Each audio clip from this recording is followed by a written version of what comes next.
Hello, I'm Bruce Babiarz, Tire Side Chat, LLC. We're going to have a high-octane discussion with race car driver Robbie Buhl. Robbie, you've driven faster than 99.9% of the people on the planet. What got you into racing?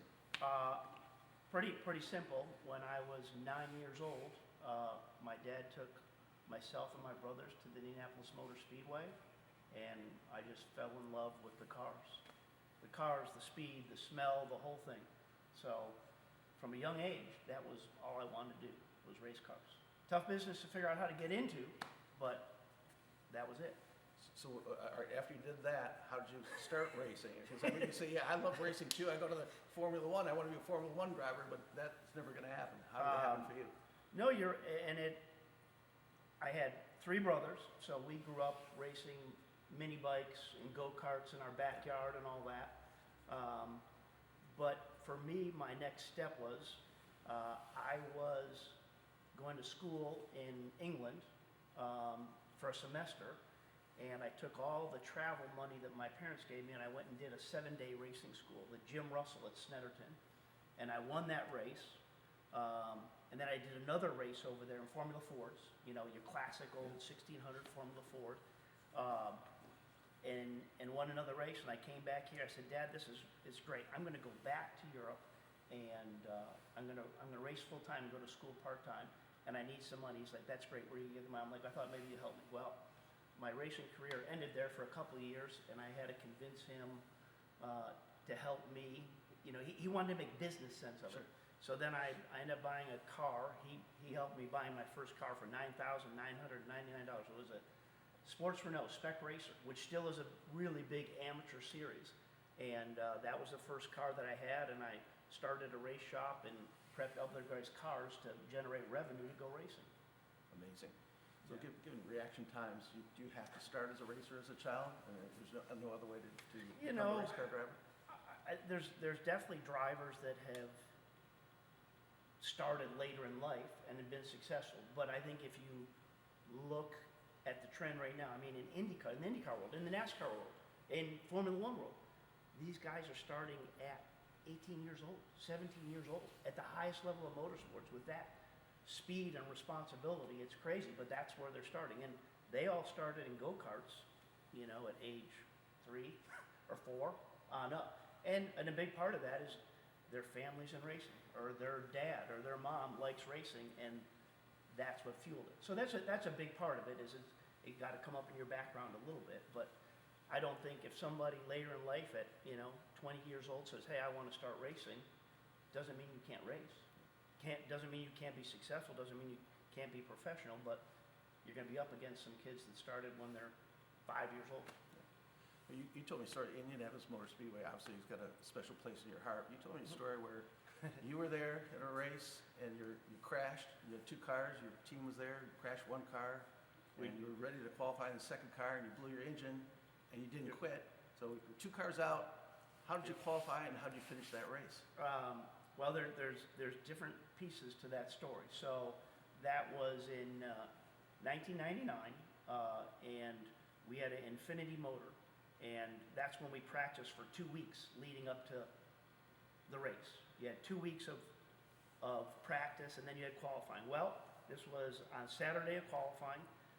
We had been fast all week, but we couldn't put a lot of miles on the motor. So I'd only go out and do 10 laps, and we'd be in the top 5. Like, we're fast. So then qualifying came. I'm like, we're gonna put this thing on the front row, on the pole. So you stood fast. What kind of speeds we're talking about? Oh, that car was probably mid-220s. Wow. Probably, but it was there. I don't kind of remember. But anyhow, I went into turn 1 and flat-footed and crashed. So that hurt. So the next day, I had a backup car. So the next day, Sunday, last day of qualifying. Yeah, the car was injured. You weren't. Car was crushed. Okay. I was just bruised. So the next day, come back, went out in the backup car right away, felt good, we're fast. Like, okay, put it away until qualifying starts. We go out for our qualifying run, the motor blows. And we're like, oh man. So normally it takes the guys, say, 2.5, 3 hours to change a motor. And we had another motor. But the problem was there were gray skies, dark gray skies, and we knew rain was coming. we're like, there's no way we're going to get this motor done. So AJ Foyt, who is the nicest, everybody thinks of AJ as the guy that gets out of the car and beats the car with a hammer.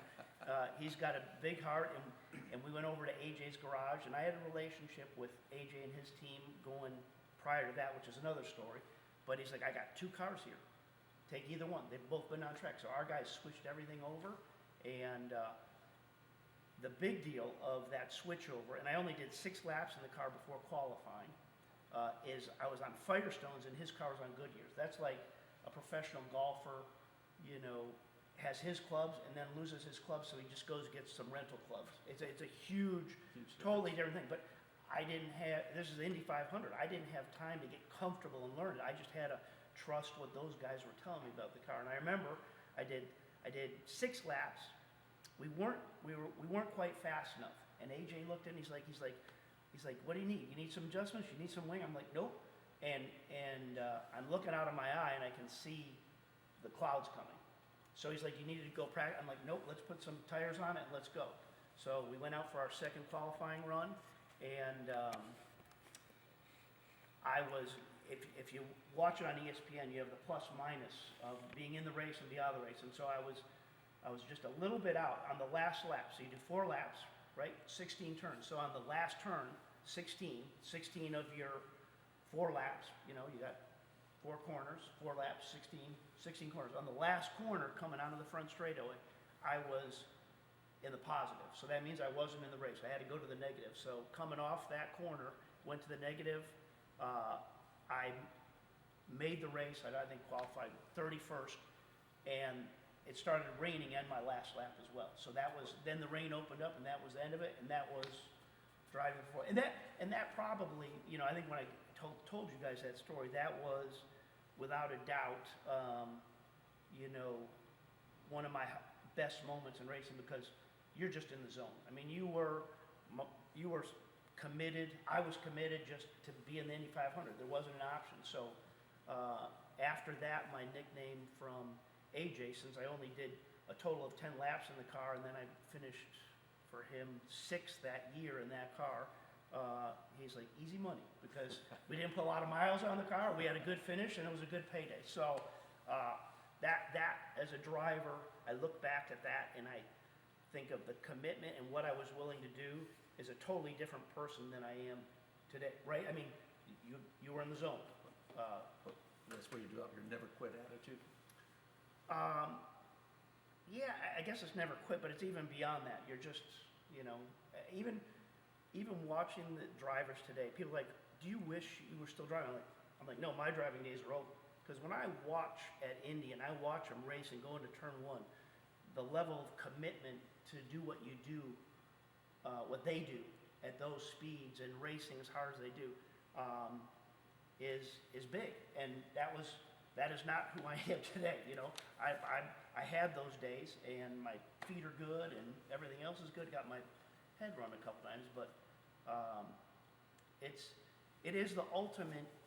You know, we when people talk about IndyCar racing and how we try to, it is really the ultimate extreme sport. And it's been that way since they first started in Indianapolis. You know, of what people were testing and trying with cars. If you look at the history of the Speedway, I mean, it's incredible. It is the ultimate extreme sport, and what these drivers are willing to do every day they get in the car. You know, they're putting their life on the line every time they get behind the wheel, and it's awesome. And I loved it. And I still love the business. I love the sport. But when people say, "Do you miss driving?" I'm like, "Nope." that was a different day. Love your passion for racing. What was your best race in your career? Well, when you look in here, you know, I got a Indy Lights Championship car there. There's this winning car, and I led at Indy with this car, which is kind of back up there. So leading at Indy, qualifying for the first time at Indianapolis, holy. Yeah. You know, that was all great winning. But when I think of, again, driving and what you do to be competitive, is a race that it was Paul Tracy and myself. We were in Indy Lights, and we were at Mid-Ohio, and we were both on the front row, and it is pouring. And we raced and went back and forth. We just, everybody else was 30 seconds behind us, but we raced, and it was coming down. And nowadays, I don't think I think they would have probably canceled the race or delayed the race Right. because there was so much rain coming in. There was rivers coming across the straightaway. So when you knew you came to those straightaways, you had to get off the gas because you would have spun. So you just hydroplane across them. But you couldn't see. You're looking off to the right and left for your brake markers. And we had a duel. I led, he led, then I was leading, and then I went off and turned 3, spun around, came back on, and it was a fantastic race. He ended up winning. I finished second.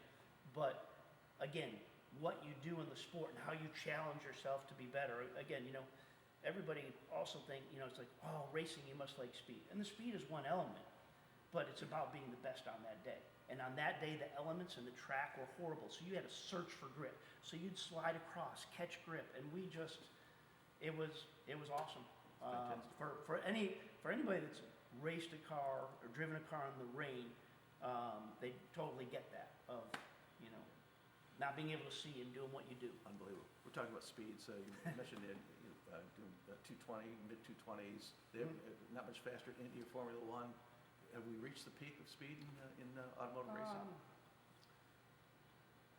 No, I mean, right now at Indy, what they're doing is in qualifying, they're bumping up the horsepower, right? Just for qualifying mode to really show some big speeds. And then they dial it back down for the race. I'm trying to think, when I was on the front row at Indy was maybe 2002, 2001, in the Purex car, which was we loved that car. We had it look good.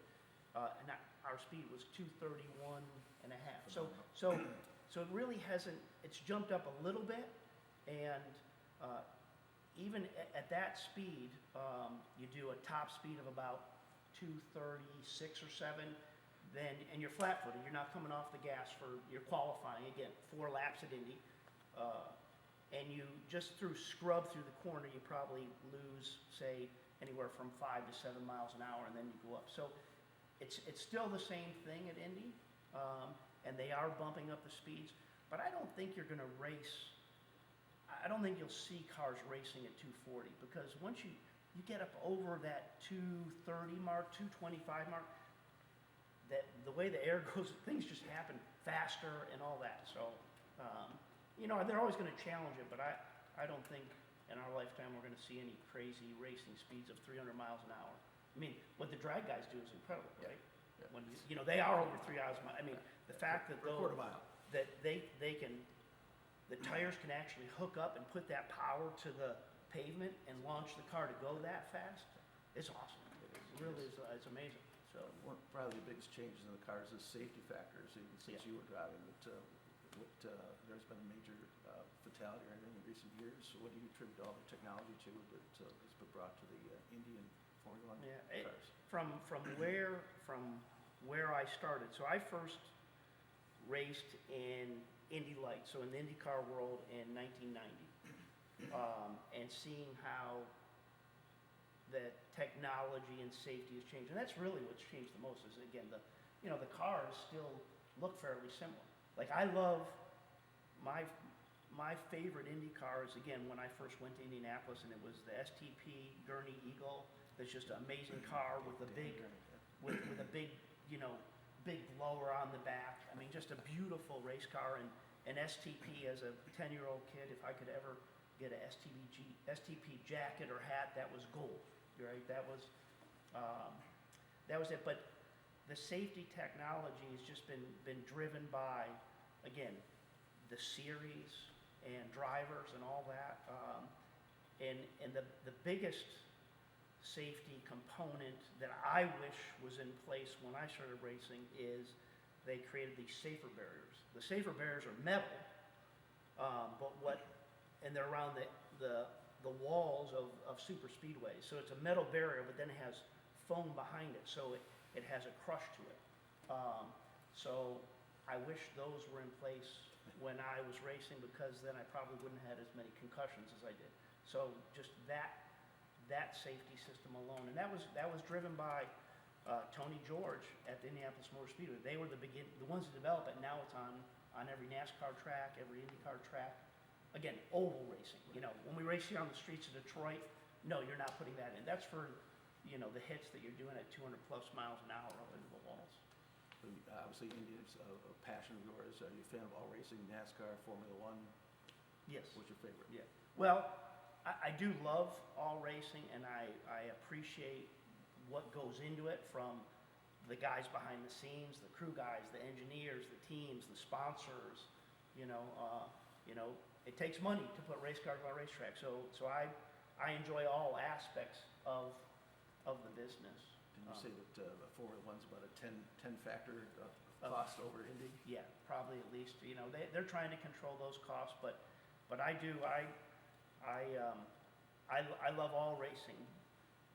But to me, still to this day, again, why I fell in love with this sport is going to Indianapolis and just seeing an Indy car there, whether it's getting loaded on the back of a hauler as it's going up, or when they're wheeling them.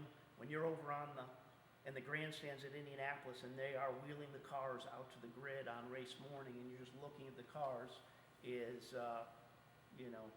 was mesmerizing when I was 9 years old, which was my first race. I went to Indy actually before that, but my first race I think was either 9 or 10. So 73 is when the STP car won with Gordon Johnson. And so,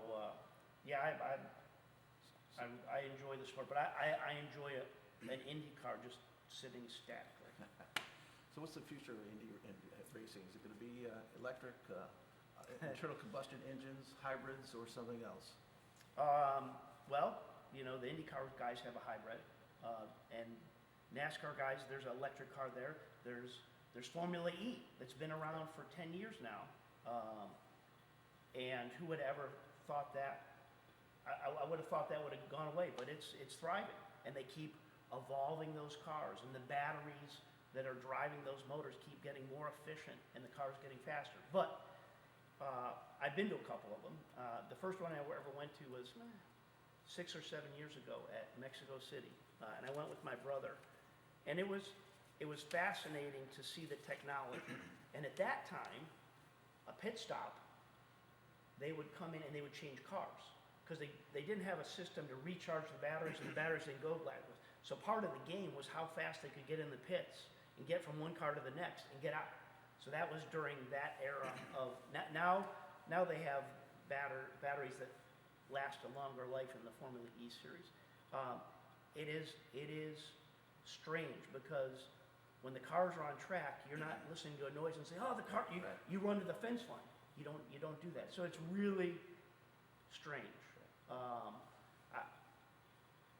It's even though the technology is all there and the performance of an electric car is amazing, right? And what an electric car does in terms of just parts and for us as consumers, electric car offers a lot for those that it works in terms of their travel patterns. But I think in racing you're going to just see hybrid technology. You have the electric component of a hybrid that's incorporated into the internal combustion engine. There's going to be there's going to be a mix of that, and I think that's a great mix for us in street cars too.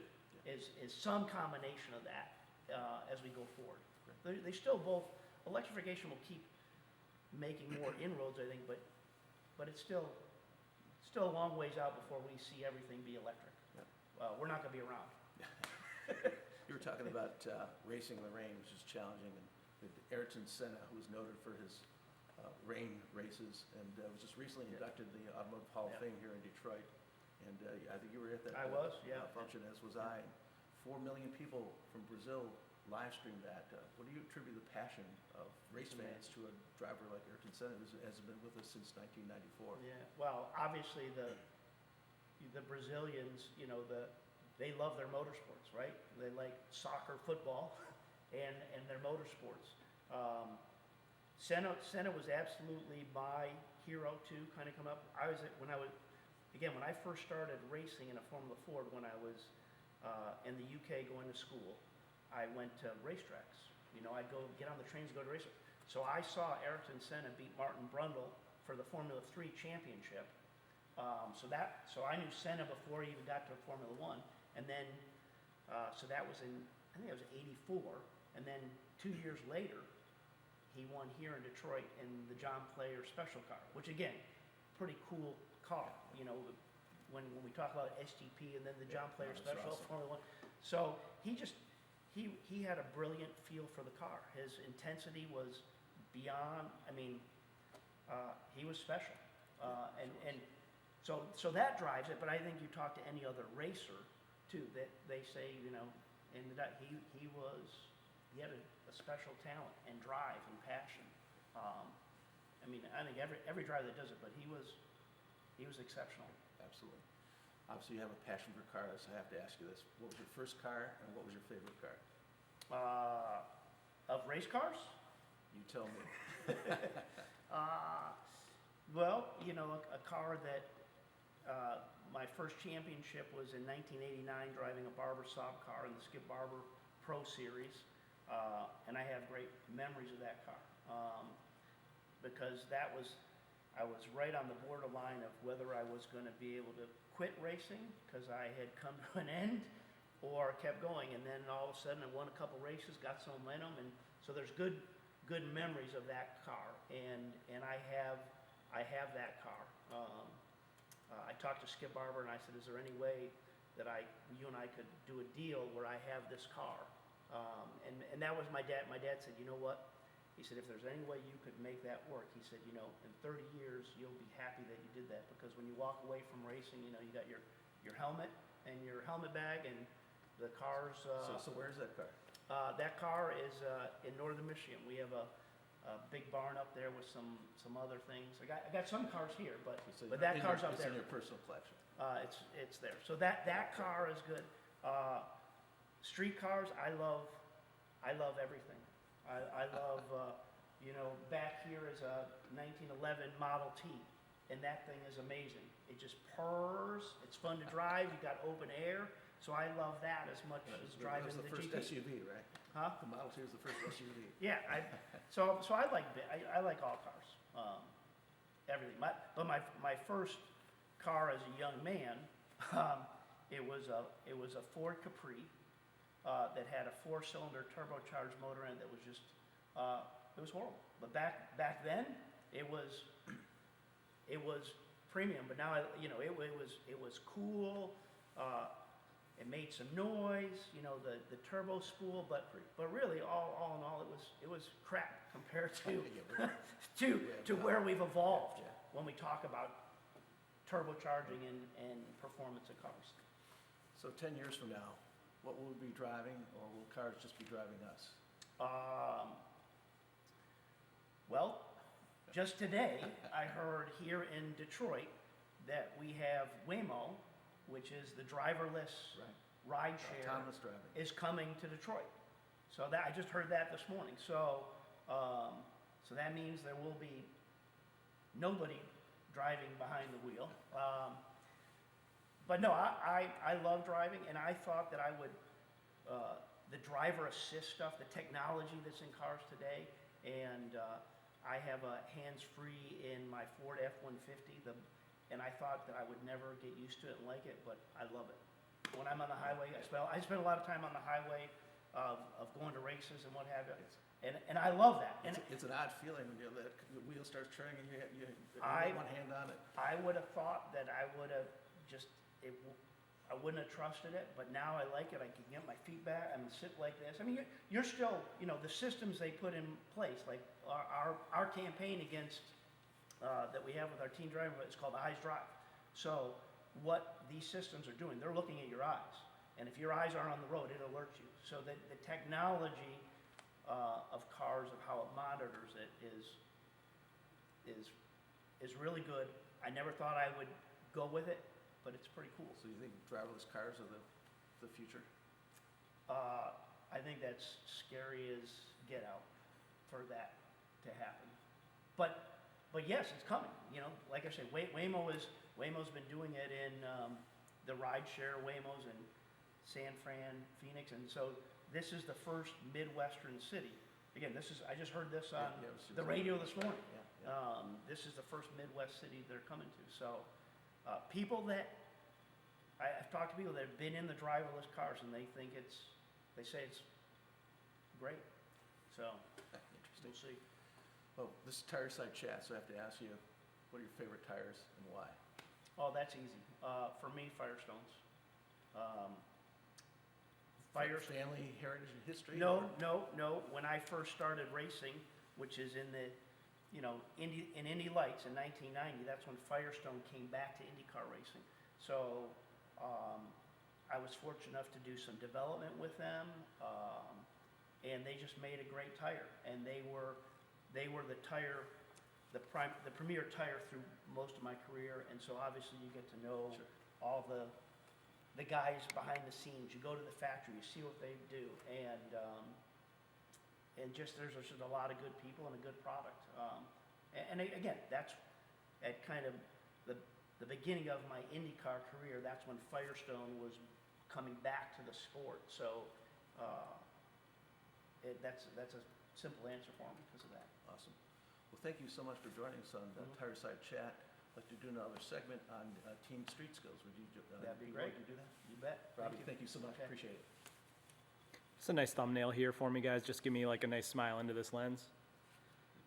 And if you want to do anything else different, point at each other, hand signals, anything like that. High octane. Always. Got it.